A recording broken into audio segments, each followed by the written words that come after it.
Hello and welcome to another episode of Marketing Speak. I am your host, Stephan Spencer, and today we have with us Billy Broas. Billy is an MBA turned online marketing consultant. He specializes in working with online courses and has worked in over 40 niches, helping his clients enroll more students and grow their revenue. Billy, it's great to have you on the show. Hey, Stefan, thanks so much for having me. Excited to be here. Yeah, so of course we're going to talk about online courses and trainings. Like, why that specialty? Why not webinars or Facebook ads or some other niche to focus on? Why online courses? Yeah, great question. I really just love working with teachers. I consider myself a teacher. I love learning. I've been a lifelong learner, and I love taking what I learn and distilling it down to its essentials, making it simpler to understand, and then teaching that to other people in the same niche. And I got into this by teaching beer brewing classes online, of all things. So that's how I got into the online course world. I started teaching and selling beer brewing classes back around 2010, and then started working with other course creators. And like I said, I'm a lifelong learner. I'm super curious. I love all different topics. So when I started working with them, it was a good way for me to, flex my marketing muscle, but also learn about what they were up to. I often joke that my reason for working with these clients is so I can get free access to all their courses. Do you actually consume a lot of online courses? I do, yeah. Not as much recently because I've just been so busy, but I always have at least one that I'm working on. Oh yeah. What are you watching or listening to now? So I'm going through a Facebook ads training right Okay. now. I'm actually just doing the standard Facebook. Everyone overlooks the standard Facebook training, but there's actually some really good stuff in there. You don't always need to buy a big guru course. Some of the stuff is available for free. Yeah. Yeah. There's so many basics that are just sitting there waiting for you to implement, and it's not complicated. It's not expensive. Like, for example, setting up a retargeting audience in your Facebook ads so that you can start advertising to folks who have been to your website. It's just so simple. And you don't even need to spend money on Facebook. You could just start collecting that information by dropping the Facebook pixel on your webpage. Start collecting that data and use it later. People don't do it. It's just pretty surprising. Yep, you got it. Low-hanging fruit. It's out there. Yeah. So speaking of implementing some basics and stuff, there's this. I love to teach, and I also hear people sometimes use this expression, which I hate. People who can't do teach, right? So what do you tell those people? Like, okay, well, why aren't you making millions of dollars with whatever? Why are you teaching other people to do it instead? You could make all that money yourself. Totally, yeah. And so when I was doing the beer brewing course, the funny thing was I got into it more so for the venture than I really did for the niche. So to back up a little bit, I was in the 9 to 5 world. I got my MBA and I was working for an engineering consulting company in the energy industry. So I was doing financial modelings for big solar and wind projects. And so I have that business background. And I just knew I wanted to get out of the 9 to 5 world. So on nights and weekends, I would write for this beer blog. But when I went full time doing that, the thing I missed from the 9 to 5 world was working with really smart and interesting people and collaborating on things. I was alone. So I started hanging out in these online forums for online marketers, going to conferences, and I just really got more joy out of helping other people, more fulfillment than just focusing on my own thing. And, there's a difference between, I was working with businesses that were much larger than mine when I was running the beer brewing site, online courses. And which is funny because even though they were more successful than me, bringing in more revenue, there were still areas I could point out. I could say, hey, you can do this, this, and really increase your leads. You can boost conversions. You should try this webinar. You should try this launch. And they're like, oh my God, because they didn't have the business background. Most of the people I work with are more so niche experts. So that's my answer. I think it's different for everyone, but for me, that was the right fit. So eventually my focus was split between the two. I was kind of getting over the beer niche, and to be honest, it's not the healthiest website to run either. And I was getting approaching 30, and I was like, I know first world problems, right? Like I can't complain about the research I was doing, all the beers I was drinking, but it did add up, and I was just ready to move on to something else. So I eventually sold that website and went full time as a marketing consultant, working with clients, and I also partner with other businesses too now, other online courses and education companies. Oh, right. So you take a piece in the upside. You got it. Got it. Okay. Yeah, for me, I teach and consult because I love helping others, and working on my own stuff just seems like hard slog. So if I had to maintain dozens of websites of my own, it would not be fun. I don't light up doing that. If it's my stuff, it's just hard work and draining. Whereas if it's other people's stuff, it's kind of like maybe how grandparents see their grandkids. Like, oh, it's so easy, and I just hand them back when it gets hard. I'm not a grandparent yet, so I don't know what that's like, but I do know what it's like to work on other people's businesses, and it does bring me energy. And I recently found out maybe like 7 years ago that I am an external, which this is terminology from Donnie Epstein.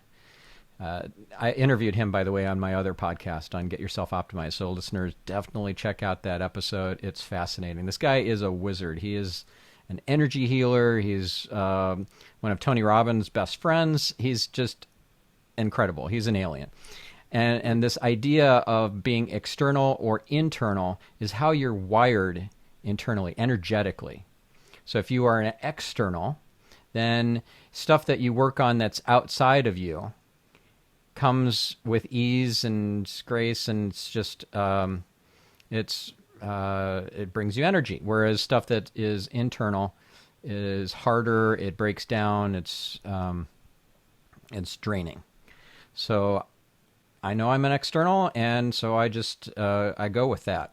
If I wanted to, for example, help myself out by working on my diet or my exercise or whatever, I would need to think about future Stephan as somebody else outside of me, so that the way I'm wired externally, I don't say, oh, it's just me, I'm going to, skip meals, or I'm going to skip the gym or whatever. What am I doing to future Stephan? That's not good. I can't do that to future Stephan. That's not fair. So sometimes it's just a mind game you got to play with yourself. But for me, I just love helping others out and working on their stuff. I don't know. Does that resonate for you? Oh, absolutely. And I like that. I hadn't heard those terms before, internal and external. And I agree. I didn't know about this, but I am, like you, a total external. And I've always been a consultant. I mean, that's what I'm good at. That's what I did in my previous career. That's what I do now. And so when I get stuck in that trap where, because, it's tough, especially when you're an external, to give yourself advice, right? Yeah. So I do a similar thing to what you do with Future Stephan. I think, okay, if I were giving myself advice, if I were my own consulting client, what would I say? And it's normally different than what my gut reaction was, because, yeah, it's tough to work on the internal. Yeah. Okay, so your beer brewing course was the starting point for getting into this whole online course world. What have been some of the big mistakes that you made that you've told many or all of your clients, don't make these same mistakes, don't go down these paths that don't work, because I already tried that and it doesn't work? Oh, man, yeah, I got so many of those. So a big one is just all those little things, those little tweaks to your website. So nudging a banner ad in a sidebar a few pixels to the left or the right, or getting a logo just perfect, or the colors. Graphic design, I think, is a big rabbit hole that people go down. And just really, at the end of the day, it's not a big needle mover. It doesn't really do a whole lot for the business. It doesn't. I mean, it can, of course, but usually there's a lot of other stuff that people should be focusing on before getting around to graphic design. So that's one of them. Mm-hmm. Another huge one is growing the email list. I'm a huge proponent of email marketing, and luckily I caught on to that and really picked it up. But the first few years, I kind of knew about it, but it was still kind of an afterthought. And I should have just been more aggressive with growing my email list because, man, that is now that I've seen behind the scenes of so many online education companies and courses, I mean, looking at what really drives sales, it really is the email list. Yeah, yeah. There's a famous expression from Frank Kern that the money's in the list. The Yeah, money's in the list. Yes, yes, absolutely. Even these days, right? All these years later after it launched, what's it been? 40 years now since email was invented? Yeah, it's still my favorite channel. yeah, yeah. And people rave about the open rates on Messenger, Facebook Messenger and WhatsApp and all these things. But the problem with that is people are clicking to quote unquote read the thing just so that they can make that bold, the bolding go away and not get the badge that says one unread Facebook message, right? So Exactly. that's Yeah. not a real open or read. That's a fake read. Right. Yeah. Quote air quotes. Reading the message. Yeah. So I'm a big proponent of email still. I send out a weekly email. It's called my Thursday 3, and I put a lot of attention. I'm very disciplined about it every single week. It goes out, and I've been doing this for, I don't know, a year or two. It's been the best producing email newsletter in terms of feedback and engagement out of all the different newsletters I've tried in the years. And what makes it special is this idea that I feature something that intrigues me, something that concerns me, and something that surprises me. And every week, these are really cool things that I feature in the newsletter. I got it's loosely inspired on Tim Ferriss's 5-Bullet Friday, but I like my format the best or better out of the two. And like I said, it gets a lot of really positive feedback. But I know you send out an email every day. And are you worried about email fatigue with these recipients, or like what's been your experience with this? No, that's the counterintuitive thing. Honestly, I have a friend. He's also in online marketing, and we always joke that if you want to make more money, just email more. Really, the people who are emailing the most tend to be the people who are doing the best, and it's the best list hygiene you can do. I got this saying to people I work with: don't be the groundhog. Don't be the groundhog who pops out every few months, and says, "Hey, I got something to sell." That's not cool. That's what gets people to unsubscribe. So, but when you are frequent, when you're consistent like that, you become what I call this. It's a Dan Kennedy term, marketing guru, the welcomed guest. Yeah. You want to be the welcome guest in the inbox, and when you do that, when you show up consistently, that creates familiarity, which creates trust. And no, ever since I started doing that, because I was doing it more infrequently, and it was a really smart move going to, and I don't do it every day. I take off on the weekends because I try not to work on weekends. So 5 days a week. But yeah, my response rates are up. The only people who are subscribed really want to be subscribed, and it's just been a really big game changer for me. That's cool. So you mentioned Dan Kennedy. Is he somebody that you've learned a lot from? Has he been a mentor to you, or you just read some of his stuff, or what? Mentor at a distance, yeah. Okay. I did get to interact with him one time. I went to one of his live events in Cleveland a few years back, and he actually read one of my questions I submitted ahead of time and gave me a whole bunch of grief about it because it was a stupid question. I forget what exactly it was. But that sounds like Dan. I was honored. I was like, oh my God, I just got lambasted by Dan Kennedy. I can die happy now. This is That's great. awesome. Yeah. I had him on this show, and that was a fantastic episode. So listeners, definitely check out the Dan Kennedy episode if you haven't listened to it already. Yes, I will be doing just that. Yeah, amazing. Yeah, he's certainly one of the people I follow the most, and I just like his approach. He says, I'm not an internet marketer. I do marketing, and I use the internet as well as other channels, other mediums. And that's how I look at myself, too. I mean, I do online marketing, but I'm a marketer first who uses the online platform. Mm-hmm. Yeah. And so are you doing launches, or you just, is it evergreen, and anytime somebody wants to buy a course from you or join one of your programs, they can do that? Or like, what's your philosophy on that? Yeah, so it's changed a lot. So it really ties into the online education, online course business model. And the way things are going now, it's becoming less self-paced and more interactive. So it used to be, I mean, this is just the extension of the next evolution of the information marketing industry, right? Which you've been in for a long time, and I've been in for about 10 years now. And so it used to be you sign up for an online course, and it's all self-paced, not really any interaction from the teacher, not a whole lot of support. Now what we're seeing is, yeah, there's a lot of cases where self-paced still makes sense, but it also makes a lot of sense to add in maybe a weekly call or maybe a Facebook group. And what a lot of my clients and the courses I'm working with are doing now are doing live teaching, where it is the launch model, but we're taking groups, we're taking cohorts through, while we're taking people through as a cohort, and we're adding in those calls and the support, and even teaching the lessons on the fly. Sometimes they're pre-recorded, and there might be some additional content each week. So it really is, I really like that model, and these course creators like that too. It really is best for the course creator and the student, because when you do a launch and you have that urgency of the doors closing, enrollment ending, it does drive a whole bunch of signups, a whole bunch of revenue. We typically see half the signups come on the final day. Yeah. And what we say is, well, the reason we're doing this is so we can take people through and turn our attention to getting wins for our students, which is 100% true, and is what they do. So yeah, so it tends to be more so the launch model these days, because it is more going towards what, in this sense at least, what traditional education looks like, where you take a class through and it's the same class from beginning to end.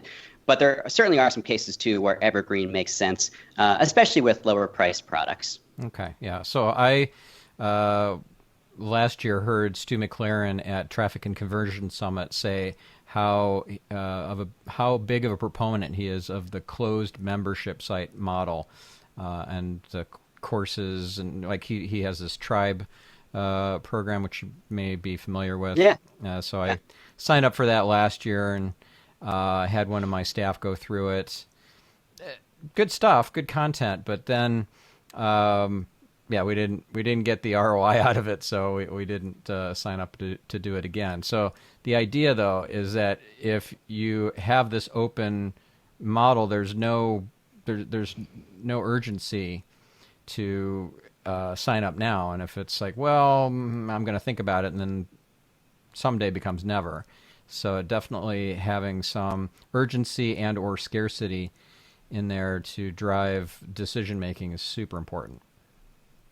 Yeah, absolutely. And the membership sites are tricky. There's a little bit of a nuance there. We're not normally doing membership sites. The problem with membership sites is that they're tough to sell, at least on the front end, because you look at the sales pages for membership sites, and the main promise, the main value add seems to be the fact that it's an all-you-can-eat, right?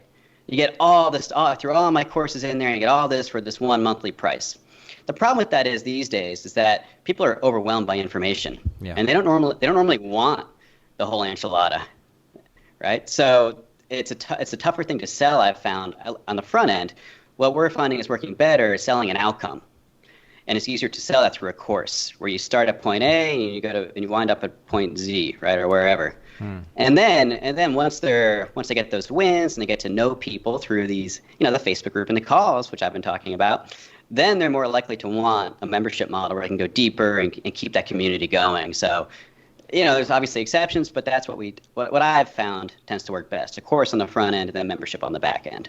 Gotcha. And what length of course is kind of in the sweet spot from what you've found? Like there's some courses that are 90 minutes long, and then there's other courses that are 14 hours long. What's the right equation these days? Yeah, so we do it more, I look at it more in terms of how many weeks it is, especially because we're doing this drip model. So it tends to be more in the 4 to 8 week range. Okay. So each week you'd call like a module, or what's your terminology for that? Exactly. So we'd say something like Module 1 is dropping next week. Module 2 is coming the week after that.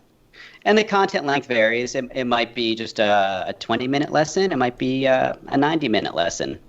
But the key is, going back to the point I made earlier, it's not so much about the amount of stuff in the box. Like these days, people do really want, if you can get them the same result in an hour versus 10 hours, they're going to choose an hour, right? So it's being results focused and just giving the minimum effective dose for them to be successful.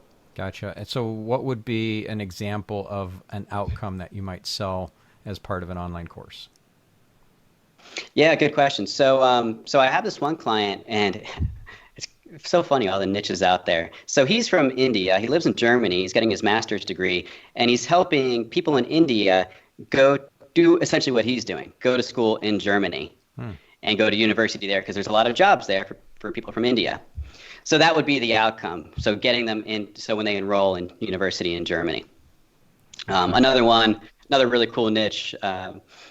It's a woman who teaches yoga, but she teaches other teachers, but not just how to teach any old yoga class, how to teach a kid's yoga class. This is a really up and coming thing these days, kids yoga. So the outcome for them is how to start your own kids yoga business. Oh, cool. Gotcha. Yeah, because one thing I learned by interviewing Travinia Barber, actually first I learned it from her attending her talk at the 90-day year conference, 90-day year live, which is Todd Herman's event. And so Travinia was there, and one of the most important things I learned at that entire event, which was several days, I think it was 3 days long, was what Travinia said is that you want to delegate to your VA or your just whoever your staff is the outcome, not the task. And I had been delegating way too many tasks and not nearly enough outcomes. So then if a ball gets dropped or something slips through the cracks, it's because they didn't see the bigger picture and they weren't focused on the outcome. It made total sense to me, and I'm like, wow, this is going to change the game for me. And it's been very impactful. So this idea of selling an outcome to the prospect who's either going to sign up for your course or your consulting or what have you is equally as powerful, I think. Yes, absolutely. Yeah, another great example of that when I was teaching, so for my own example, when I was teaching beer brewing, I had a course that was on how to design your own signature recipes.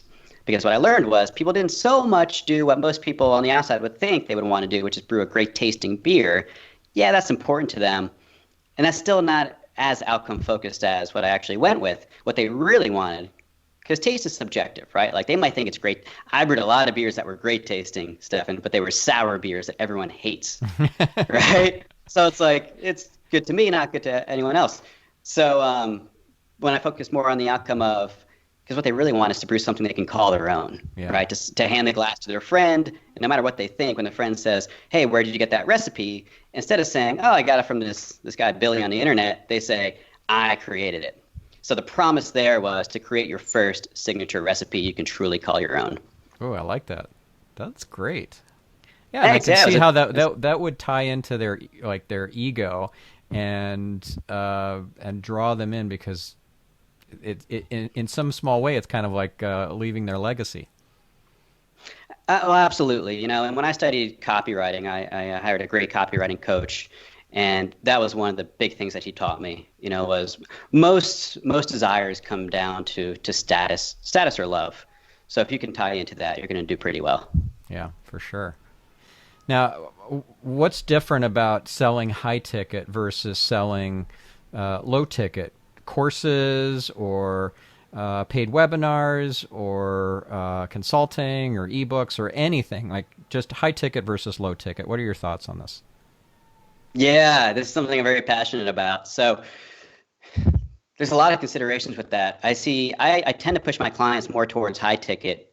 I tell them premium prices, premium experiences. Because going back to what I was saying earlier, most of the people I work with are not hardcore direct response marketers, internet marketers, affiliate marketers, anything like that. They're like me. They're niche experts or teachers. And when you play the low-priced ball game, you need a lot of volume to make that work. You need a lot more transactions, right? And that makes it a lot more complicated, because now you're talking funnels, you're talking paid traffic, you're talking split testing and all that. And so a lot of them will follow advice, not knowing that that's what it takes to sell low price products, seeing other people being successful, not knowing that they're very experienced direct response marketers with a whole team of people helping them out. Hmm. So they just don't really have the capability to do something like that. And also, it's a different model. And so when you have premium prices, you need less transactions. You can have a simpler business, and you tend to get people who are more serious about it, more committed students that are then willing to go deeper. Right. Yeah. So my online courses are high ticket, and I've had folks buy like my most expensive course is a $5,000 course, and roughly, and it's all about how to do your own SEO audit. And as an example, I had somebody buy that course, but they wanted to get the money they invested as a credit towards consulting if they ended up working with me. And I'm like, sure, that's fine, happy to do that. So they were able to get comfort in my expertise and the value that I convey, and just consume some of the online course. I don't even think he finished it.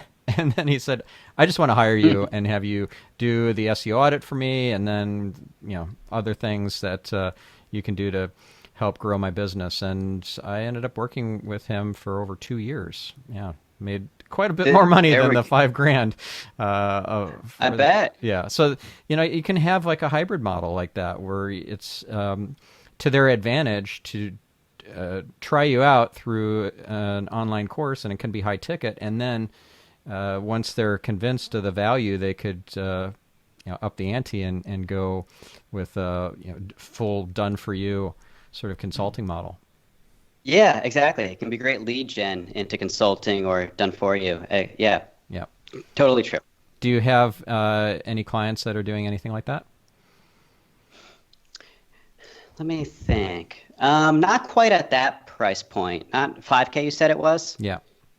Yeah, but a little bit lower than that. But yeah, absolutely. And if it's not done for you, they have masterminds that they run, high-end coaching. Right. So yeah, that's what a lot of people don't realize. And that's the big thing I teach them is that it's not about that first sale. It's about the second sale. And you always want to be thinking about that because that's where the real profit comes from. So, It's down the road. so what would you recommend is a better second sale? Is it the mastermind? Is it the coaching? Is it consulting? Well, it depends on you and what you want to do. That's a big consideration as well, and what your skill set is. I always say design the business that you want, not that you think you need to have. So if you hate the idea of getting together with people in a room and doing a mastermind kind of a format with hot seats and all that, then maybe a mastermind's not right for you. If you'd rather just sit down, not interact with anyone, sort of put your head down and do work, then maybe a done for you option on the back end is best. Yeah. That's how I look at that. Right. Because, for example, event planning is foreign. It's just another language to many people. And they're like, oh, I got to deal with catering and negotiating with the hotel and dealing with last minute bookings, and if the room is too small or too big, and trying to get last minute changes. Oh my goodness. I just don't want to deal with that stuff. And that's what happens in a mastermind, because you're not going to meet on Zoom. You're going to meet in the real world at a hotel, probably. So yeah, it's a different ballgame. I have been wanting to do masterminds for a while, and I still haven't launched my mastermind yet. And part of it is there's just a whole bunch of things I don't want to do related to the mastermind. I do have an event planning person now that I've engaged, a contractor who will help me with that part of it. But there's still a lot of other pieces that are really foreign to me, that I'm not an expert on filling Yeah, a room. exactly. It's just it's a lot harder for me, and again, I'm external, not internal. So filling a room for my event with my people is like, ugh. It's like Mm. hard slog, and I haven't done it yet. And I've been saying I've been wanting to do this for 3 years now, and I still haven't launched my mastermind. Yeah, I know exactly what you mean, and I think there's too many people teaching these business models out there that it's not that they're not being honest, but I wish that they would tell people more what they're getting into. Like, hey, you want to start an online business? Okay, this is what your average day is going to be like. You're either going to be talking to people a lot, or you're going to be creating content, or whatever. So I try to do that as much as possible, because if you're not into what you're doing, and this is why most people do this, right? Like, I left the 9 to 5 world to do this, and like I said, I wasn't that happy with what I was doing because I was suddenly all alone, and then I started to work with other people, which is what I enjoyed from the other job. So yeah, it's important to. I think the first step, Stefan, is probably to figure out what you like, right, and what you want, and then Yeah. go from there. Yeah. Yeah. So you can, for that second sale, drive people to a mastermind. You could offer a done for you consulting type option. You could offer coaching, more of a done with you type solution. And that could be in the form of group coaching or private, like one to one. And I've opted to offer one to one with my business. So I offer SEO coaching and just business coaching one to one. But I've considered launching a group coaching program. Again, hasn't happened yet, but it's something I'm entertaining doing. And so, do you offer, or have you offered coaching in the past or currently? And if so, is it a group model or a one-to-one model? Yeah, I do group coaching. Yeah, I started doing it about a year and a half ago. I've had a couple of different programs, and yeah, it's there's some one-on-one, and then but the bulk of it is group, Mm-hmm. and I really enjoy it. I really enjoy it. Like I said, I love teaching, and it's more in that realm than it is strict one-on-one consulting. Mm-hmm. And I find that the community aspect is a big value add too for the people in the group. Like, they really love the group aspect of it. And they can learn from each other, not just from you, right? Absolutely, yeah. And don't undervalue that. You, the product creator or the coaching program leader. Like, there is value in being that linchpin who brings everyone together and holds them together. Yeah. Well, same thing with the mastermind too, of course, at a higher level and a higher price point. So I'm curious, what's the sweet spot or the best practice for having a group size for group coaching? Is it really small? Is it kind of medium size? What, 10, 12 people or half dozen people? Like, what works the best? Yeah, so I say start small and make sure you can deliver a good product with a small group. Mm-hmm. It's really caught on a lot recently. Group coaching programs are hot, and and for good reason. They're great, and they're a great way to deliver value in a scaled format. But I know there are a lot of horror stories out there about someone launching a group program and biting off more than they can chew, and the client's not getting good results. So take an iterative approach to it. I think most people have a gut feel of how much they can handle. And you start to know when you get to that point where you're like, and it's tough, right? You have people who want to come in, you're like, oh, wow, this is a lot of money. But you know that it's really starting to stretch you. Yeah. And you want to be careful with that, because a bad reputation can sink you faster than anything else. And it's not worth the little bit extra revenue that you get. So, yeah, start with a few. Maybe it's 3, maybe it's 5. If this is something that you've taught a whole bunch and you've done a lot of coaching and consulting before, yeah, maybe you go to 10. And look, there are group coaching programs out there that have dozens or hundreds of people. But what the head coach or the business owner has done is then essentially scaled it. And now they bring in coaches, right? They take their IP, their intellectual property, and their coaches are now teaching to their intellectual property. But that's still tricky in itself, because a lot of people want to join group programs for the guru. And if they're not active enough, people start to grumble. Yeah. So do you have clients who are taking this approach of licensing their IP, having other coaches use their materials and train with it? Well, my crew doesn't so much do group coaching. They are more strictly these online course creators. And so what Mm-hmm. they're doing is, well, I'll give you an example, and someone that we both know, Tiago Forte. Yep. He's been on my other Yeah, show. that's right. He's been a guest on Get Yourself Optimized. Great episode, by the way. Yeah, and we went to his workshop together We in did, downtown yeah. LA. Yeah, I'm Yep. actually going to see him tonight. He's actually teaching another workshop tonight in LA. Oh, tell him I said hi. I will. I will. So he is forming, and this is more the trend in the online course world. So in the coaching world, it's more so like a scalable group coaching program. And in the course world, it's more building an online academy Hmm. or an online school. And so a month or so ago, he launched Forte Academy. And for those who don't know him, Tiago, he's a productivity expert. They call him the next David Allen. David Allen's the founder of Getting Things Done. And so Tiago's flagship course is Building a Second Brain. It's about how to use productivity tools like Evernote and Notion to store information, to free up your first brain for what it's good at, which is solving problems and being creative. And it's a great foundation for a lot of different topics. So what he did was he launched an academy, and he's now bringing on other instructors. And so that's how he's scaling. So right now, the additional course, the first instructor he brought on is a guy named David Perel, who teaches a writing course called Write a Passage. Great name. Yep.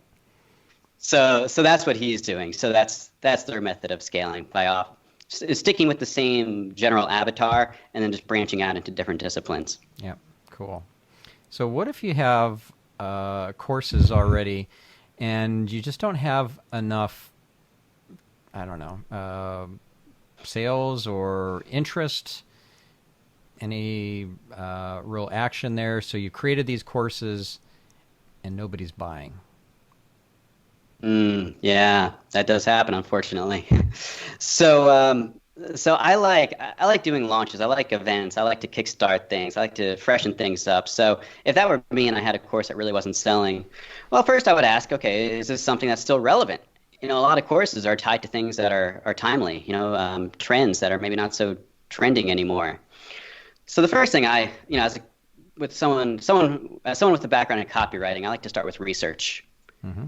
So I would probably start by talking to people, getting on the phone with them, sending out a survey to them, and then seeing if there's some new angle, some new spin I could put on it. I don't want to say spin, that has a negative connotation, but fresh packaging, put it that way, right? And then do some kind of a promotion around that, promoting version 2 or the next iteration of that course or whatever it is, but essentially some kind of a reboot. Gotcha. Okay. And have you worked with clients who have had this problem, and this is the way that you've solved it? Yeah, yeah, absolutely. And where we do this a lot is with Udemy clients, people coming from Udemy to their own platform Yep. because they've been selling the same thing over there for 2 years for $9.99, right? $9.99, not $9.99. Yeah. And Not and $1,000, but $10. right, Yeah. yeah, and largely because Udemy discounts it so much, but we can't sell the same thing on both platforms. So I help them increase the value of it, sort of retool it, reposition it. I did this with one guy. He teaches machine learning, and he was selling it for $9.99 on Udemy, $9, and he was able to sell it for $2K on his own platform with just some fairly minor changes to the structure of it. Wow. That's impressive. Yeah, he was happy. Yeah. Yeah. And if I were listening to this thinking I want to learn machine learning, I'd be going to Udemy and trying to figure out which course that is so that I could buy it for $10. Well, you won't get the human interaction though. Ah, right. Gotcha. Yeah, Okay. and I should point out that's a good way to retool it as well, is to do this format that I'm talking about where you launch it with this live component to it, and that's a good way for you to justify the price increase and also get a whole bunch of new people. Gotcha. Okay, so let's talk about tools. There are a lot of tools that I use in my business, and for the courses, for the membership site, there have been things like Memberium and LearnDash, and I played around with Thinkific, but I didn't end up going with that platform. I went with Memberium and LearnDash as a combination platform. I have all these different, like, I have webinar technology, like Easy Webinar. I have tools like Plus This, and I'm using Infusionsoft and Kartra, and like all these different tools, and they all add up. It's all, yeah. Even just Wistia, you have enough Oh yeah, videos in there, and that ends up being a multi-$1,000 expense yeah. per year. Pretty crazy. So, what are your favorite tools that you steer your clients towards, and why? As few as possible. Okay. I'm kind of a contradiction in that I do, I guess, like cutting edge stuff with online courses, but I'm very Dan Kennedy as well. I'm very Oh, you have a old fax school. machine? I don't have a fax machine. I should get You know one he has a actually. fax machine, right? That's the only way to reach them. Yep. When I went to that live event, I had to sign up for an e-fax service just to pay him for the live event so I could fax them. Yeah, I had to Ridiculous. fax his assistant, who then faxed him to coordinate the podcast interview. Yeah, that was funny. Yeah, And of course, Vicky. I didn't Yeah, have a fax machine, so I had to sign up for Pam Fax or whatever I ended up using. Yeah.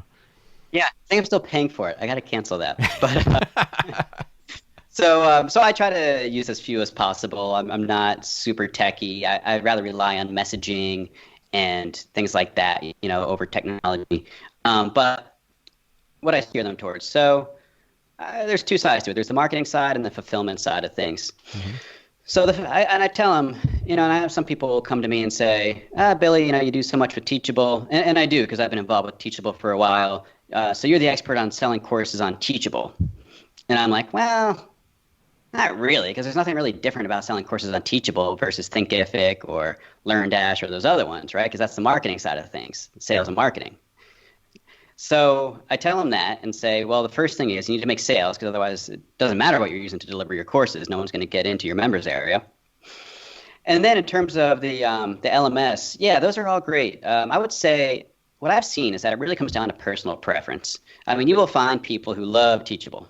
You'll find people who hate Teachable and love Thinkific, right? So I say start with one of those big three, Teachable, Thinkific, and then there's a bunch of other ones too. Podia is another one. WordPress plus LearnDash is a great combination, and that's actually what I use. Right. I have a So I use WordPress and LearnDash, but I also use Memberium on top of it. So Okay. in addition, so that combination of the three has worked really well for me. And there are other competing plugins besides LearnDash for WordPress, such as oh gosh, I forget what some of these were called, but I was doing the research back in the day. Wish list. I did look at Wishlist Member. But there was one that had the word "learn" in it. LearnPress, I think, was what it was called. So there are a bunch of these out there, LMSs, learning management systems, like content management systems, CMS, but LMS. You just threw that acronym in there, and I was thinking I better define that for folks who don't know what an LMS is. So there you go. LMS for your CMS. Yeah, exactly. So yeah, you're kind of platform agnostic, but it's Yeah. really about what your preferences are, and more importantly, even what your target audience's preferences are. If they're more into the kind of the Thinkific way of learning, or Teachable, I don't know how different they are, but yeah, I think figuring out what your customer wants, your customer avatar wants, is pretty important. Yeah, absolutely. Yeah, and you said what you use. I'll say what I use. I use Entreport. Okay. And for they call it Pilot Press. That's the plugin that they use for their membership technology. And Okay. I really like Entreport. I was a certified consultant with them, and I just think that it's a great all-in-one solution. And for some reason, not many people know about it, but it's Infusionsoft's big competitor. Yeah. Yeah, they used to be called Office Autopilot, and then they They rebranded it did. to Entreport. Yeah.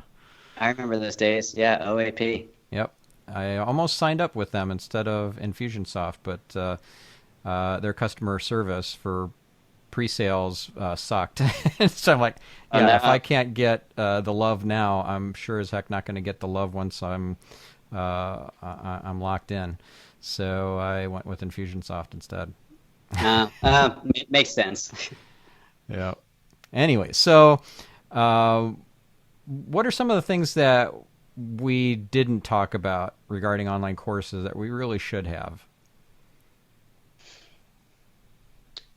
So I think that there's, going back to the just the Evergreen conversation. Hmm.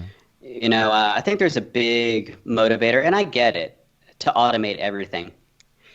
And I really like what they talk about in Silicon Valley. There's this phrase. It's part of the lean startup culture, if you're familiar with that. Yep. And the phrase "do things that don't scale." And I think it's really important to do that and don't try to automate too quickly.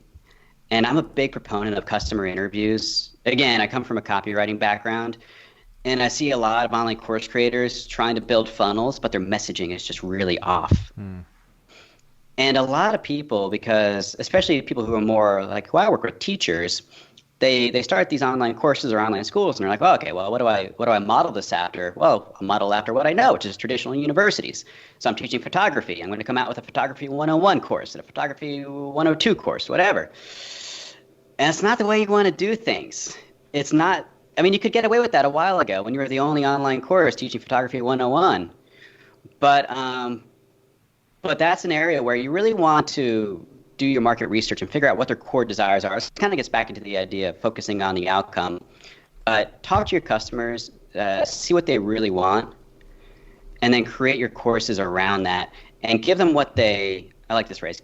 Forget who said it originally. I'm sure you've heard it, but you give them what they want, or sell them what they want, then give them what they need. Yeah. Yeah. And I'll use that one. that's really, yeah, and that's really tough for teachers to do. But it's how you're going to be able to make sales and how you're going to get your content in the hands of the people who need it. So selling the photography course that they really want, how to take beautiful landscape photos, whatever it is, and then embed your photography 101 training, the basics, which teachers all want to teach, into that. Right. Yeah. Like for example, if I want to teach about mindset and how powerful that can be, because I've had huge mindset shifts that have propelled me and my business forward. And I tell people about what I've learned from Tony Robbins and from Byron Katie and some of these other self-help gurus. I'm like, yeah, that's fine, but I really need to learn how to, what I need is to double my revenue for this year. Well, hello, the mindset stuff will actually double your revenue. And it's a lot easier than trying to get all that revenue increase just from SEO or from your online marketing. But yeah, like you say, give them what they sell them what they want, and then give them what they need as part of the package. And that ends up being part of my coaching a lot of times is mindset shifts and some of those kind of self-help, personal development distinctions get thrown in there for free. Yes, because that's notoriously a tough thing to sell because people are like what you said, right? I want to increase my business. I want to grow revenue. I want to free up my time. I don't want to learn mindset. But that is the way, and I've experienced the same thing, and we've talked about this. That is the thing that makes the big difference, but it is a tough thing to lead with. So, yeah, sell them what they want, then give them what they need. It works. Yeah. So how do you do this market research? How do you identify the core desires? What kind of process do you take your client through? So ideally, they would get on the phone with their prospects, which a lot of people cringe at the thought of, but there really is no substitute for that. I heard someone say that one phone conversation is worth 200 survey responses, and I would have to agree with that. And the reason why is you can dig. You can ask follow-up questions. You can ask, well, why is that? Oh, that's interesting. Why is that important to you? Oh, well, what have you tried before? Why didn't that work? You can't do that in a survey because you have to really tailor that to what they tell you. Right. So, can you give me an example of that? Well, the beer example was a great one, creating your own recipes. And that was an interesting one because I was my market, right? And I didn't come up with that just by being my market and just I just had this epiphany. It was through talking to my subscribers. So I literally emailed the entire list and said, hey, this is what I'm looking to do. I want to create some more content for you guys. I want to find out what you need. And then you know you're doing it right when you hear the same thing over and over again. And that's what happened. I was on these calls, and I started hearing the same thing over and over again. They would say, signature recipe? Yeah, I would dig, and I like what I was saying. I would say, well, why is that? Well, why is that? And they would say, always use this phrase, well, I just want something I can call my own. And I kept hearing that. Call my own. I want to call it my own. And then the name of the course became, as you might guess, Call It Your Own. And that was the name of the recipe course. So, so that's an example of that. Cool. Very good. And what does like the market research document look like? Is it a spreadsheet, a Word document, a mind map? Like what's on it, Ah, and this is what's I like these questions because I have a although I'm not a techie, I do have a new tool I'm really excited about, which is very rare, but it's Notion. Have you used Notion yet? No, I've heard about it. Notion is great. It's a fantastic workspace. It's very flexible. It feels like you're coding, but you don't have to write any code. And I really like it because it's very flexible. And so, yeah, let me tell you about how I do my research. So, what I do is I fire up a Notion document. This is the new tool that I use. And so, outside of talking to people, what I do is I look for other examples. So, I'll go to Amazon and I'll type in keywords and look at books. I'll look at other online courses. Let's go back to Amazon. What I'm looking at or what I'm looking for when I'm on that book page, main things I'm looking for promises. So promises that that book author is making to the reader. So you lose 10 pounds. You'll lose 10 pounds in 30 days. Promises like that in the health niche. Looking for claims. I'm looking for their methodology. So I'm looking for the way that they describe that they get the result for their customer. Because in very competitive niches, it's not so much about the promise; it's often about the way that you achieve the promise, right? Like your signature method for doing that. Yep. So I'm copying and pasting all this stuff, and so I put these sections in the Notion document. So I have a section with a heading that says promises. I have a section with a heading that says claims, signature system, fears. That's a big one. So pains and gains. And I'll look in not just in what the publisher or the author wrote, but I'll look in the customer reviews as well, which is often where I get the very best copy. So I'll look in those Amazon headlines and scan those first. And if I see a really delicious looking headline in there, I'll dive into that review and start to pull out some other key phrases from that reviewer and pop those into the Notion document. And then what I do, so I'll have a whole bunch of copy in there, is phrases, promises, claims, pains, and gains. And then I'll just kind of look at that, let it sort of marinate, and then use that to write my own copy. Nice. That's awesome. It kind of reminds me a little bit of this exercise that I learned from Taki Moore, which is, he calls it the four forces, and I don't recall where he learned it from, but I'm sure he got it from somewhere else. He teaches the way he teaches it. You've got these four quadrants, and one is for fears, one is for frustrations, another for wants, and then finally for aspirations. And the ones that are on the right-hand side of the sheet, the wants and the aspirations are the things that you're moving towards, or the customer avatar is moving towards. And the things on the left-hand side of the sheet are things moving away from, the frustrations and the fears. The top half of the sheet is for the immediate, and then the bottom half of the sheet is for the imagined or future. So then you go through and you identify at least a handful of fears, frustrations, wants, and aspirations. So you fill up the quadrants with examples that then you can incorporate into the copy that you're writing. And from an SEO perspective, you also want to use this to help you identify keywords and the problems they want to solve and the solutions they're looking for and the motivators and the different preliminary or prerequisite sorts of issues they're dealing with. If they're, for example, if you're targeting a parent, like a new parent, and you might want to get them earlier than all your competitors, you might go after a keyword like baby names because expectant parents are searching for that in droves as soon as they find out the sex of their baby. So you might preempt all your competition by going after a keyword like that. So doing the four forces exercise can help you identify those sorts of opportunities that are earlier on in the buyer journey. Have you heard about this four forces exercise? I have, yeah. I actually went to one of Taki's live events. Yeah, Taki's the man, and he's got some of the best frameworks out there, like what you're talking about. Yeah, he's awesome, and he draws these out with like big markers on butcher paper. It's yes. He loves that, like the old school, and then he takes a picture of it and sends it to his team to make it look all fancy. Yeah, I remember at the end of that conference, there was just a pile of paper sitting behind him. Yeah, yeah, he's cool. So I've done his year-long program, Black Belt. It's really good. Oh, cool. I've heard good things. Yeah. All right. So if you could impart one last piece of advice that you have not imparted yet, and you want to leave folks with something really powerful, impactful, life-changing, what would you tell them? It might be a little anticlimactic, but it really is powerful. And it's this whole idea of just being consistent. Hmm. You know, a mentor told me, a very successful mentor told me a while back that making a lot of money is really boring. You ever heard someone say that? No, I haven't, but that's funny. I've heard a few people say that now.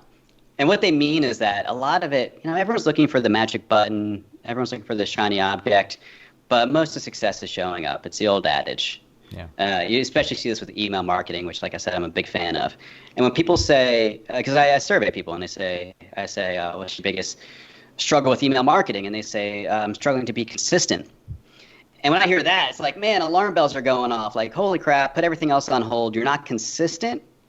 That's the most important thing. Why are you working on your mini chatbot when you're not consistent with your email marketing?